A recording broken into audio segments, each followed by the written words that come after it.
I'm sometimes told that my criticisms of Islam are from a literalist perspective, that my problem is not with Islam itself, but with the literalists and fundamentalists such as the Salafis.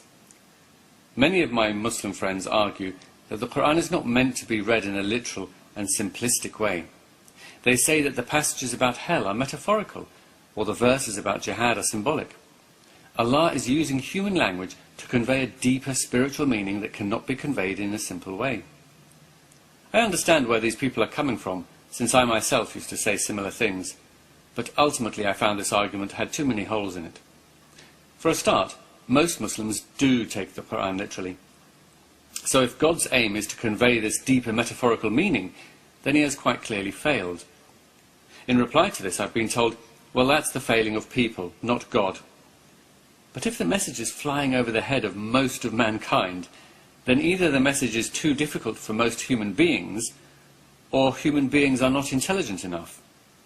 In both cases, it is the author of the message, or the creator of the human being, who is at fault. Then there are some who will use the elitist argument, that the deeper metaphorical meaning is only for those of higher understanding and knowledge, while the superficial and literal meaning is for the general, ignorant rabble. Personally, I find this argument offensive. But perhaps the true message of the Quran really is only for those select few human beings with a higher or mystical understanding. I'm sure it makes those who hold such beliefs feel very superior to everyone. But that leaves an image of a God who doesn't really care about the vast majority of ordinary human beings. Or perhaps he has a special stupid people's heaven waiting for them. Another problem with the metaphorical argument is that it is extremely difficult to read many of these violent and cruel passages in any other way other than at face value. What deeper meaning can one give to the graphic descriptions of torture in hell that does not involve unbearable suffering and pain for what appears to be simply believing the wrong thing? Or how can one give slaying idolaters a symbolic meaning that doesn't end up being contrived? One example I heard recently was that the word wife in verse 34 of Surah An-Nisa, where God gives permission for a husband to hit his rebellious wife, really doesn't mean one's literal wife, but actually means one's personal creativity.